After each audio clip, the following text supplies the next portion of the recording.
red alert. This is not a drill. The Democratic Party has been seen with Russian Ambassador Sergei Kislyak. Recently, Kislyak also visited former Democratic President Obama's White House 22 times between 2009 and 2016, an election year. Please ignore all common sense.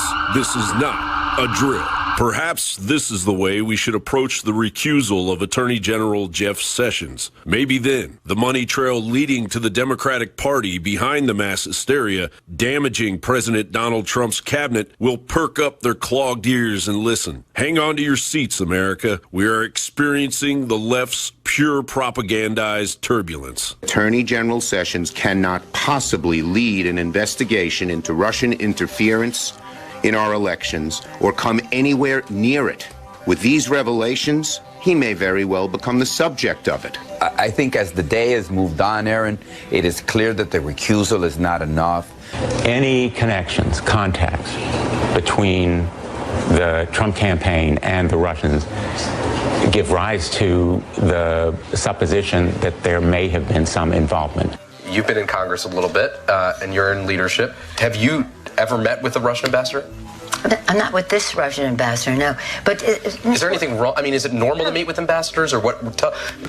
Meanwhile, former President George W. Bush and former President Barack Obama are grappling for the power levers that they no longer control. But by hook or by crook, Bush and Obama will do anything to appease their deep state handlers. So many questions about the contacts between Trump associates during the campaign and the Russian government. As a former president, would you like to see a special prosecutor appointed to look into this once and for all and give the American people answers? Well, first of all, I think we all need answers.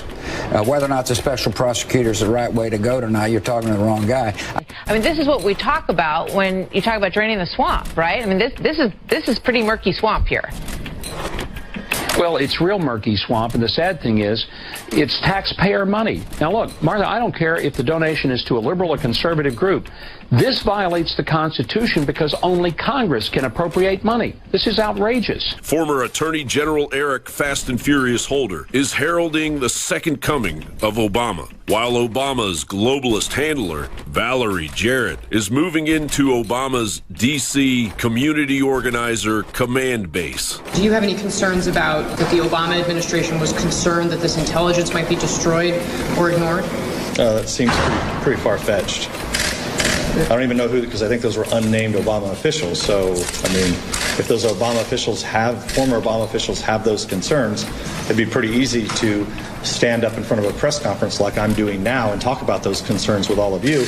I would suggest that you guys go chase them down, sit outside of their house, and ask them if they have concerns about whether or not the FBI and other agencies were going to conduct an investigation. How are the Democrats affecting foreign policy? Well, AP reports the foreign ministry said it was media vandalism. The uproar is widely seen in Moscow as parts of efforts by President Donald Trump's political foes to block any possible attempts at a rapprochement with Russia. The big question here is, why Russia? The Chinese are the communists colluding with the deep state lobbyists infesting the United States government. Maybe the time has come to dust off the little-known Communist Control Act, signed into law by President Eisenhower in 1954, outlawing the Communist Party of the United States and support for communist organizations whose objectives include communist collusion. The Democrats have a giant communist chip on their shoulder. Inevitably, the providence of the United States of America will have to knock it off. John Bound for Infowars.com.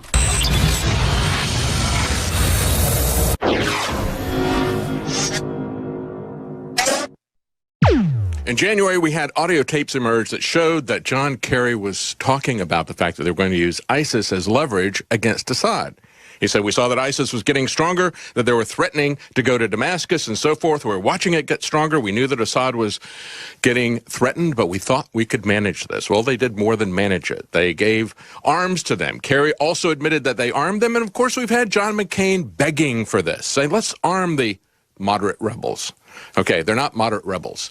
These people, 70% of them are openly with al-Qaeda. You can't trust on the other 30%.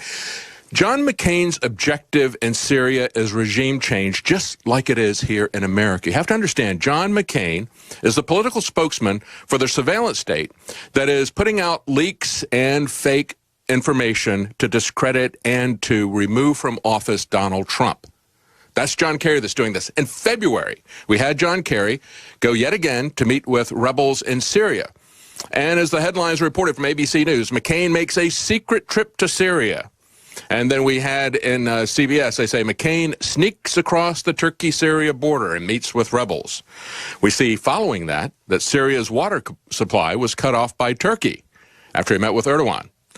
Understand that McCain is a force for war. He wants Syrian rebels to be armed so they can shoot down Russian planes. He's pushed the situation in the Ukraine. He's pushed unrest in Libya and Syria. He is part of the perpetual war state, the military-industrial complex, the CIA, that is opposed to Donald Trump. And so this is what John McCain has created.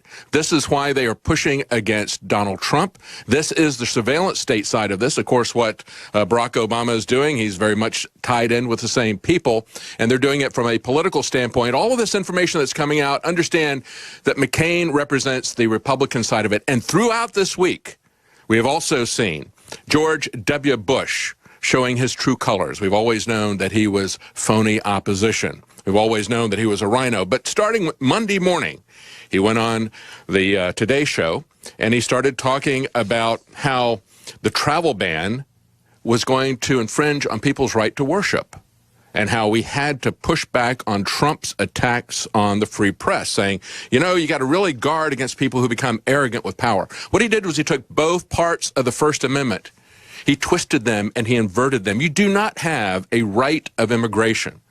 And to say that we're not going to bring people in from 7 countries that Obama and McCain started wars with, presumably because they're dangerous, and because we can't vet those people, they turn that into religious persecution. That's what George Bush is doing, adopting all of the talking points of the left and, of course, going on their programs, going on with Ellen DeGeneres, saying we have to guard against Putin. This is George W. Bush saying he's going to push until somebody stands up to him.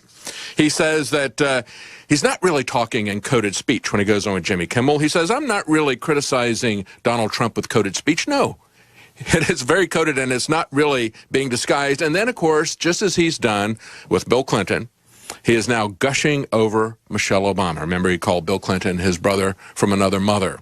Now he is saying that Michelle Obama is somebody that he immediately liked. And so he is showing himself to be part of the opposition, just as McCain is. We have to understand how serious this is, with Obama setting up shop in D.C. The Obama administration has been implicated in laundering billions of dollars through a Department of Justice slush fund scheme to activist groups, according to the congressional investigators. And these same investigators are estimating that it may be around $3 billion that went to these non-victim groups. Some of these groups include the National Council of La Raza, Reinvestment Coalition, and the National Urban League. So was Obama deliberately moving this money into these grassroots nonprofit activist groups prior to Trump taking office so that they could continue to fund these groups? Is Obama going to be spearheading impeachments on President Trump? Because Obama appears to be, according to this source, very determined to get rid of President Trump and impeach him in order to save his legacy. And his legacy, which includes Obamacare and his safety net that he's set up for, you know, refugees to come here and whatnot. And so Obama's just really upset at the fact that President Trump could very well go after him for stealing billions of dollars or some of the many other crimes or violations of the Constitution that we know that Obama has committed. So it's very interesting to see here. This is breaking news, guys. We will keep you updated on this.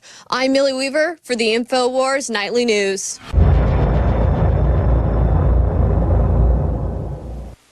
And it's time for humanity to stand up in the info war and say, I don't know what's going to happen at the end of this, but you want to fight, you better believe you got one.